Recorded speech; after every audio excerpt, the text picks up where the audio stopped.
Parli Mumbai Vande Bharat railway सुरू करावी, मराठवाडा जनता विकास परिषदेची मागणी करता सिकंदराबाद डिव्हिजनच्या सिनियर डीसीएमना निवेदन।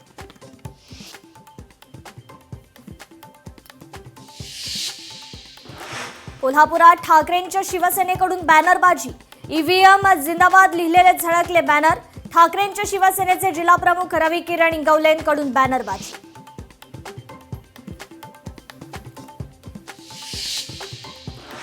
डोंबिवलीतील देसलेपाडा परिसरात दुकानाबाहेर भंगार ठेवल्याच्या कारणावरून वाद, भंगार व्यावसायिकासह मुलाला मारहाण।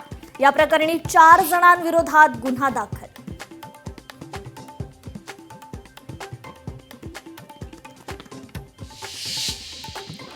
पुण्यात मनसेचे उमेदवार राम बोरकरांविरुद्ध गुन्हा दाखल। महापालिकेच्या मतमोजणीवेळी सरकारी अधिकाऱ्यांना धमकावल्याप्रकरणी गुन्हा दाखल।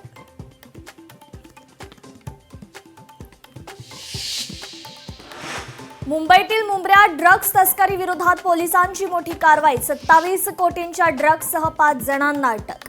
कारवाईत 13 किलो 629 ग्रॅम एमडी ड्रग्ज जप्त।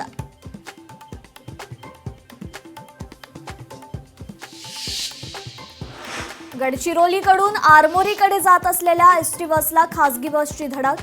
अपघातात खासगी बसमधील 20 प्रवासी जखमी।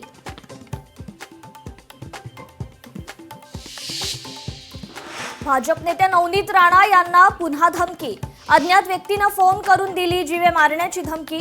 अज्ञाताविरोधात राजापेठ पोलिसात गुन्हा दाखल।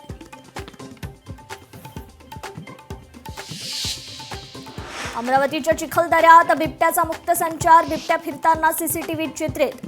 पर्यटकांमध्ये मात्र भीतीचं वातावरण।